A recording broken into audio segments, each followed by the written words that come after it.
जय हिंद, जय भारत, वंदे मातरम। दोस्तों, इस वक्त मैं रफ़ीगंज में हूँ और बिल्कुल मई गांव में हूँ। चलिए, सबसे पहले मैं आपको कारण बताता हूँ। इस जगह पे अभी उप पंचायत चुनाव है। ये चुनाव इसलिए किया गया है कि इससे पहले जो पूर्व पंचायत महोदय जी थे वो अब दुनिया में नहीं रहा, इसलिए पद खाली हो चुका है। इस पद को देखते हुए पुनः इसमें उपचुनाव किया जा रहा है।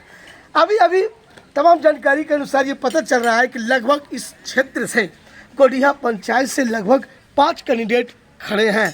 अब ये तो भाग और तकदीर का ही खेला है और जनता का खेला है कि जनता का झुकाव किसकी ओर होता है। कहा गया है कि जनता जब चाहे सरकार बना दे और जनता जब चाहे सरकार गिरा दे। तो इसी बीच अभी हम मई में मौजूद हैं और यहाँ पे जो एक कैंडिडेट खड़े हैं उन कैंडिडेट से मैं रूबरू आपको करवाता हूँ और क्या कहना चाहते हैं इस चुनाव मुद्दा के बारे में।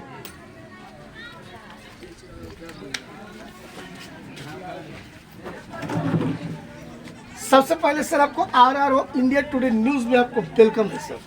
आप ये बताइए सर, अपना परिचय पहले देशवासियों को कर दीजिए। मेरा नाम करीम अंसारी, गोडिया पंचायत से। किस गांव के निवासी आप हैं? मई के निवासी। उम्र कितना है? 35। बच्चे कितने हैं? 2 बच्चे हैं जिसमें एक बच रहे हैं। अच्छा, क्या सर ये आपका पहला चुनाव है कि मतलब इससे पहले भी चुनाव लड़े हैं? पहला फर्स्ट है। अच्छा, क्या कि आपका दिमाग में आया कि मैं चुनाव लड़ूं?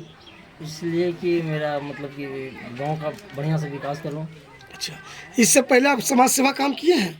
हाँ, किए तो हैं। पब्लिक की सेवा किए हैं? पब्लिक की सेवा नहीं की है, लेकिन ट्यूशन पढ़ाए हैं बहुत दिन तक। ट्यूशन आप पढ़ाए हैं? हाँ, लगभग कितने साल? करीब 6-7 साल।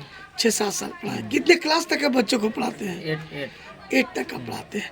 अच्छा कलीम जी, आप ये बताइए, यदि आप जीतते हैं तो सबसे पहला आपका प्राथमिकता क्या रहेगा आपके क्षेत्र में? मेरा यही रहेगा प्राथमिक की, मतलब कि बढ़िया से, मतलब कि कोई भी एक दूसरे से मतलब लड़ाई झगड़ा है या और कोई सा बात है, एक्चुअली एकदम उसका निर्णय निकलना चाहिए। पंचायत भवन आपके क्षेत्र में है?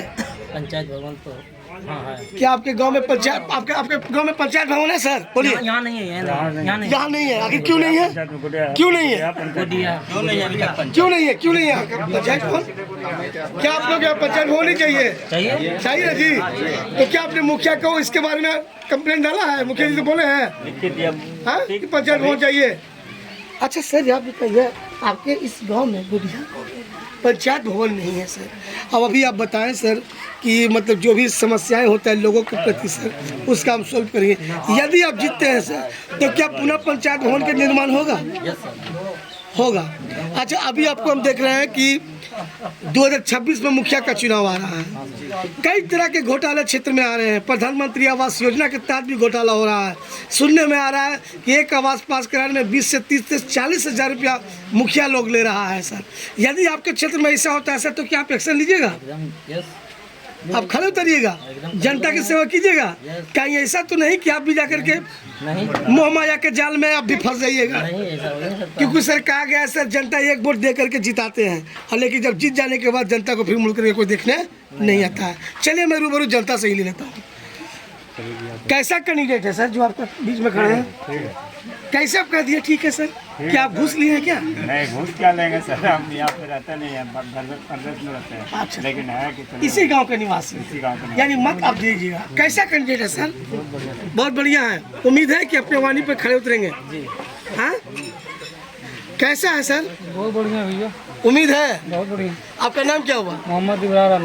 मोहम्मद इब्राहिम आला। मतलब कैंडिडेट ठीक है जी। आपने जवान पर जो कहे वो करेंगे। बहुत बढ़िया, नेचर भी इनका बहुत बढ़िया है। नेचर भी बहुत बढ़िया है। देखिए, काफ़ी अभी बारिश का समय है और देखिए बिल्कुल मूसलाधार बारिश शुरू हो गई है और इस वक्त मैं जाकर के मई रफ़ीगंज में उपस्थित हूँ और यहाँ देखिए बहुत से काम जो अभी सड़क भी बन रहा था वही कार्य बंद हो चुका है क्योंकि बारिश हो रहा है।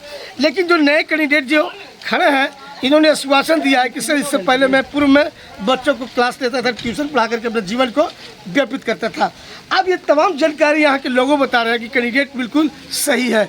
अब ये कैंडिडेट सही है, देश के जनता के लिए काम करेगा, पंचायत के लिए काम करेगा, ये तो जीत करके और स्वयं इनका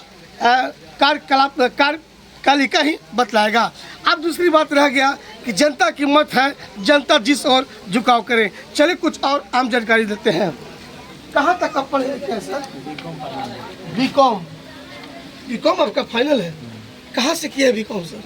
SPY गया कॉलेज। SPY से किया है सर। अच्छा ये बताइए सर, आप बीकॉम किए हैं सर, तो मतलब उम्मीद जगह कि मैं जनता की सेवा करूं, पंचायत की सेवा करूं।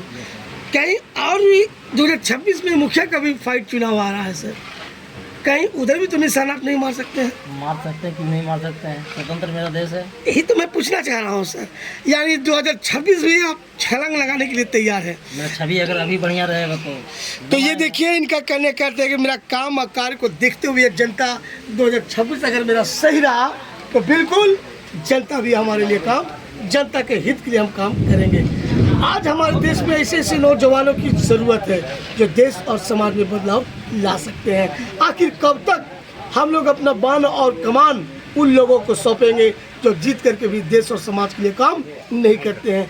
ऐसे नौजवान को हमारे देश में अधिकतर जरूरी है। अच्छा सर आप ये बताइए कि अभी समाज में कभी कभी ऐसा होता है गरीब गुरबा लोग की मृत्यु हो जाता है सर, तो क्या उस संवेदनशील में आप कोऑपरेट करते हैं?